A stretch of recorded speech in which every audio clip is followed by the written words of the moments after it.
Twakuze tubwirwa inkuru zitandukanye, zimwe zari zo izindi ari ibinyoma, ndetse rimwe na rimwe hari ababyizeraga nk'ukuri abandi bakabyizera nk'ibinyoma, hakaba ababyubahiriza nk'amahame yabo bagenderaho, abandi ntibabyubahirize. Hashobora kuba hari inkuru wagiye ubwirwa ugakura ubizi ko uzi ko ari ukuri, uzi ko ari iryo hame, kuko wabikuye n'abakuru, ukabibwirwa n'ababyeyi, kandi ukabwirwa ko ibyo bintu bibaho. Rimwe na rimwe hari n'ibyaduteraga ubwoba tuzi ko ari ukuri, tugakura tubitinya, kandi nyamara mu by'ukuri nta kiri cyo, ahubwo byarahimbwaga kugira ngo intego ya bamwe ibashe kugerwaho, no kugira ngo hagire ibikumirwa mu buryo bumwe cyangwa ubundi.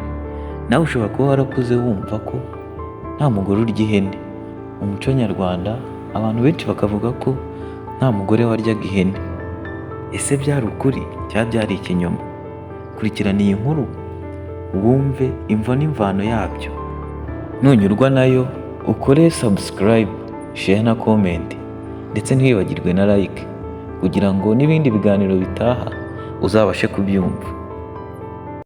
Habayeho umugabo wari utunze ihene nyinshi, ashaka umugore babyarana umwana umwe.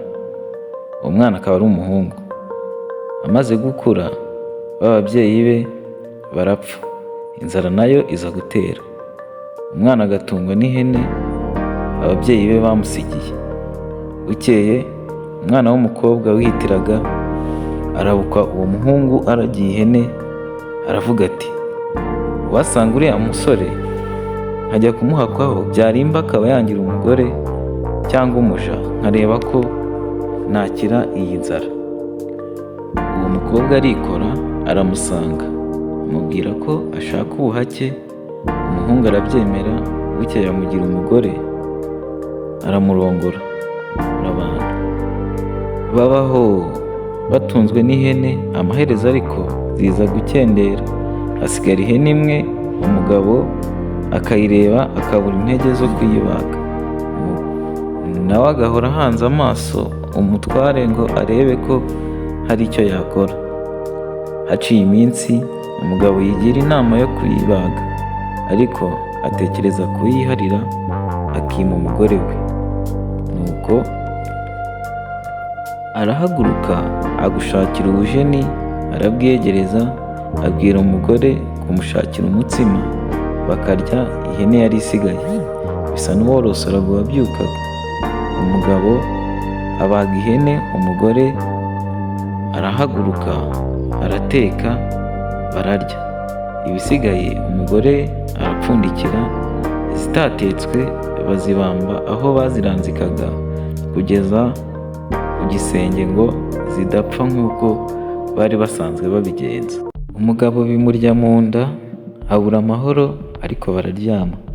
Umugore amaze gushyirwayo, umugabo akebura ku bwanwa bwe, yenda ubujeni n'ubwanwa abutera ku kananwa k'umugore, arangije arasinzira.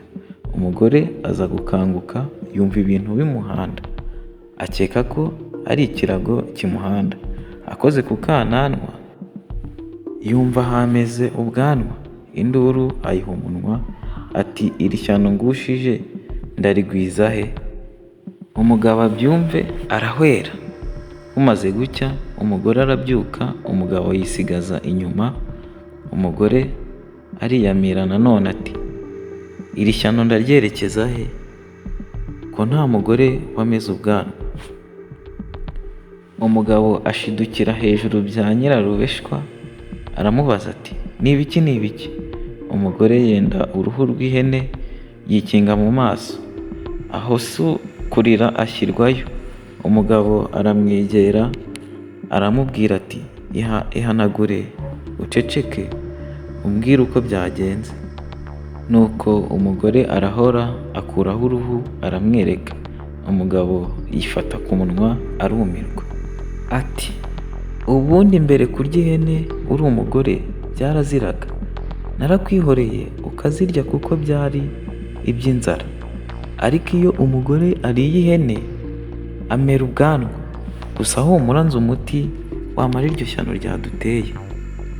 Nuko umugore ashyitse agatima mu nda, umugabo nawe ajya kwitarisha imiti, yiyahirisha ibyatsi byose abonye, imisave, imiravumba, imibirizi n'ibindi ntazi, arazana, arahonda, aravuguta, aravangavanga, ashyira ku kananwa k'umugore, ubujeni n'ubwanwa bivaho.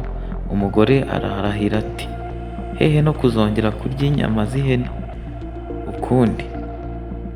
Nuko ikinyoma gikwira hose ko nta mugore urya ihene, ko iyo ayiriye amera ubwanwa kubera ubusambo bw'umugabo umwe.